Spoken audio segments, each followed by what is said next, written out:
Bugun kim bomdodda jamoat bilan o'qidi? Qo'lini ko'tarsin. Kim o'qidi jamoat bilan bugun? Xotin bilan o'qigan bo'lsa ham hisobga olaveramiz. Alloh biladi, bu riyo uchun emas. Payg'ambar alayhisalom kim janozaga qatnashdi, kecha kim taom berdi deb gaplashib turardilar. Xolis Alloh bilib turibdi, hammamiz ishimizda bilib turibmiz. Kim bugun bomdodga qatnashdi jamoatga? O'sha bomdodga qatnashsa ko'radi-da. Ya'ni yo'lda kelayotganda shupurayotgan ayollarni ko'radi.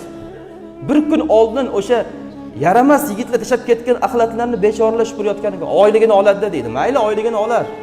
Mayli siz ham oylingizni olayotgan joyingizda sizga ham buni qo'shimcha ishlarni yuklatib qo'ysa o'shanda gaplashamiz sizga.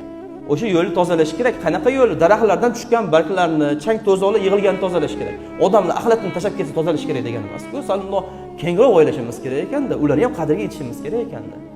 Iymonni ichiga kirarkan yo'ldan aziyatni olish tasavvur qiling. Iymon masalasi katta masala bu. O'shanga aytayapmiz-da, yo'lga axlat tashamaylik.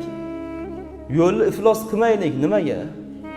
Qiyomat kun javob beramiz mu'minlarga, o'sha yo'llarga aziyat berganimiz uchun.